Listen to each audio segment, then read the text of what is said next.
Welcome everyone to yesterday's NBA news from the 21st of August 20th, 2024. As we're here to talk about obviously the NBA, the WNBA, and shit like that because I love it. And let me first of all just say, San Francisco Giants, you fucking suck and I hate you. But I love you also. Anyway, Bryce Eldridge will save me. That's for the baseball fans. Surely there are some. Bryce Eldridge will be the best player in the world soon. Nonetheless, let's get into the NBA news, as I said. First of all, Nasir Little was released by the Suns, which was quite a shock because he still had 3 years left on his deal, which means he will get about $3.1 million over the next 7 years because he was released with 3 years left on his contract, so he has a passive income for the next 7 years. While he for sure will be trying to get signed somewhere else. So, I mean, that's not that bad for him. While, obviously, Suns could potentially sign a top remaining free agent. Maybe a Markel Fultz could be there. I don't know who else is actually there. But, for example, Markel Fultz is crazy that he's not been signed. And I could certainly just check the internet, right? Remaining free agents. I know Markel Fultz is the guy I'm the most surprised about, but... Who else is still? Isaac Okoro is still available in a way. Lonnie Walker, Cedi Osman, THT, Landry Shamet. I guess there's not that many great players actually left anyway. But for example, Markel Fultz is somebody that I'm really surprised has not been signed anywhere yet. Nonetheless, we'll see what the Suns do with this. There was also a tweet from Woj or Shams, one of those two, that the Suns are high on rookies, Ryan Dunn and also Ighodaro, pardon me, god damn it. I did practice it beforehand, but I failed in the live test. But I like both of these guys as role players here. Especially Ighodaro with his defensive potential and versatility, so we'll see how this works out for Phoenix. But I'm a little higher than most on Phoenix this season, I think.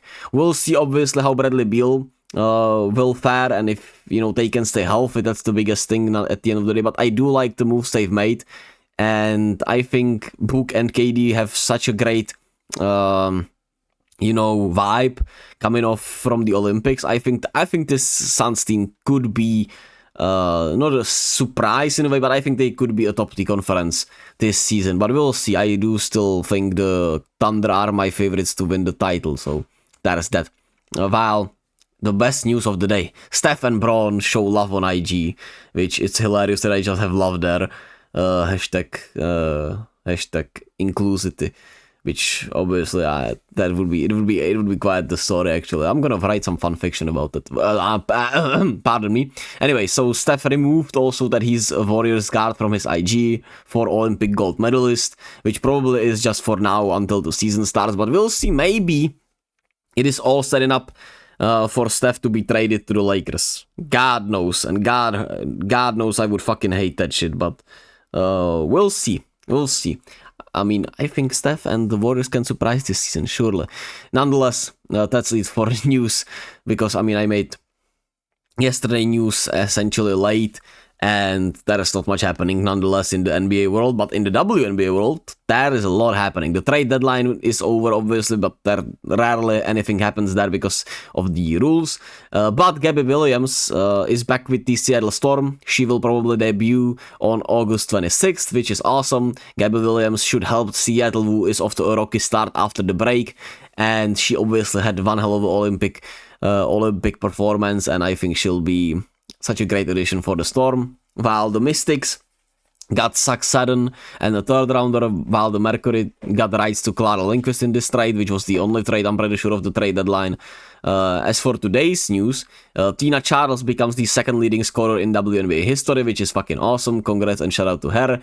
She's had quite a week, right? The game winner, great games overall, and the Dream are finally playing up to their utmost potential.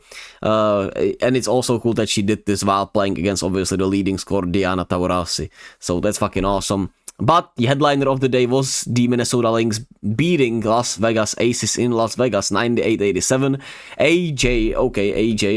Asia Wilson held to only 15 points, which is crazy.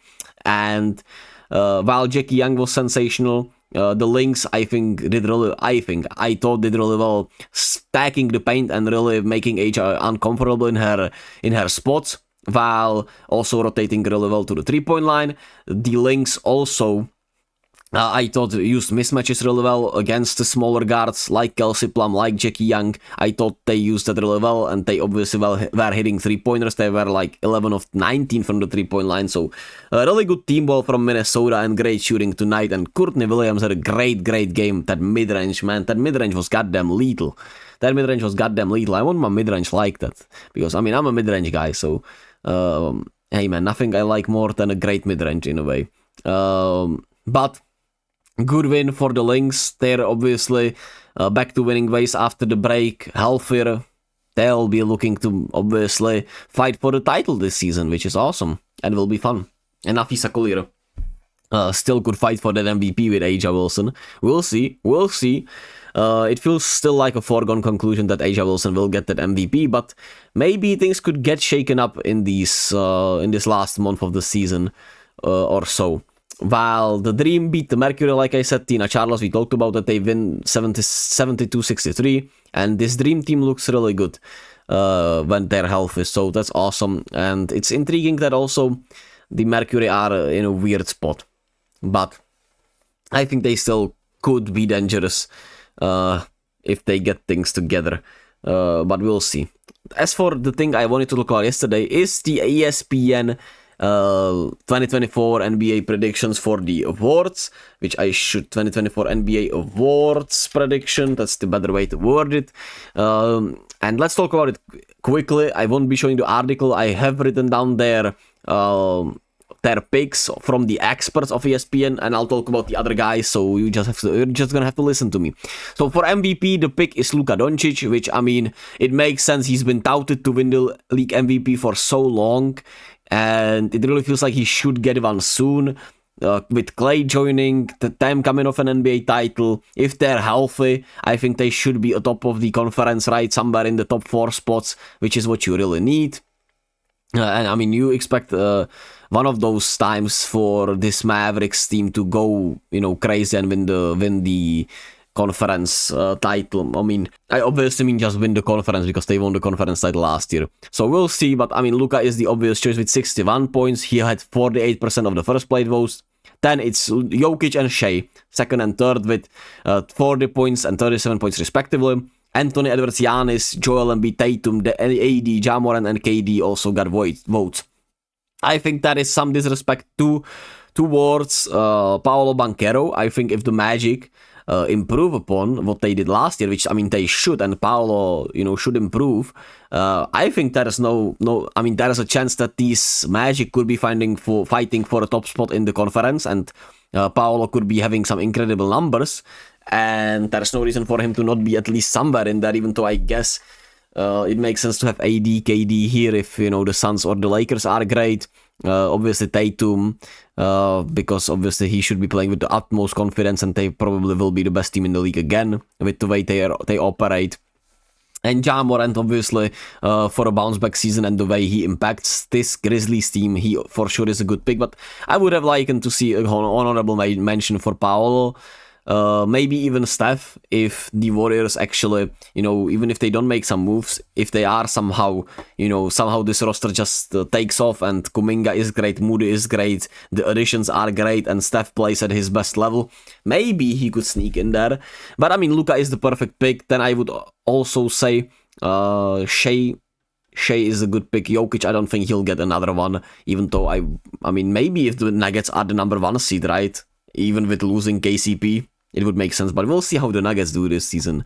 That will be an intriguing story to watch overall. For Rookie of the Year, it's Reed Shepherd with 74 points, which is surprising, but I mean, after a strong summer league, it makes sense. Then Zach Edey in there, because he probably will be playing with these Grizzlies. Donovan Clingan, Stephen Castle, Rob Dillingham, Alex Sarr, Zachary Ricacheri are tied for sixth place, which is funny, right? And the first 2 picks are not even, that thought upon. Rob Dillingham is a crazy pick, though I don't think he'll be playing nearly enough to win the Rookie of the Year for Minnesota unless he truly takes off, which then would make sense, I guess. But I do like Klingen, I do like Reed Shepard here, I do like these two guys to probably, be in the running for it. Maybe Stephen Castle, and I do think you can count out Sar or Risashe because they'll be playing. I don't know how good the Hawks will be, but the Wizards will be horrible, and Sar should be able to put up some numbers there. For DPOI, for me, this is a foregone conclusion that Wemby will win it, and the ESPN experts do agree, 76 points. The second most is Rudy Gobert with 29. You can't count down Rudy Gobert, for sure. Then you have Bam, who I think, obviously, if the Heat are healthy, he for sure deserves some recognition for the DPOI, because he's been a great and incredible defender for such a long time, and it's kind of crazy that he doesn't have one. But I do think Wemby I don't know, man. I think Wemby will be just too good. While the Sixth Man of the Year award is one of the most unpredictable ones, the favorites here for the experts are Malik Monk and Alex Caruso, as you see. Some other intriguing names are here, for example, Naz Reid, obviously, Jaime Jaquez, Bobby Portis, Russell Westbrook for the Nuggets could be a guy to watch. And we'll see, obviously, how that works once the rotations are more set. Most improved player should be abolished as an award, or it should be, for example, made like most improved unexpected player, or something like that. It has to be an unexpected player, or someone who was not already on the right track, right? Because you have the favorites here. Victor Wembanyama, like, come on, man. Jalen Williams, come on, man. Kobe White, come on, man. Kate Cunningham, come on, man. Cam Thomas, I guess, could be a solid choice, but I mean, still, these guys are already proven in the league in a way. Devin Vassell is proven. Alperen Sengun is proven. Tyrese Halliburton is proven. Kuminga is in a way proven, even though I could see him winning that award and not being that mad at it. Jalen Sachs, RJ Barrett, Jalen Johnson, Jalen Green. Like, that's crazy.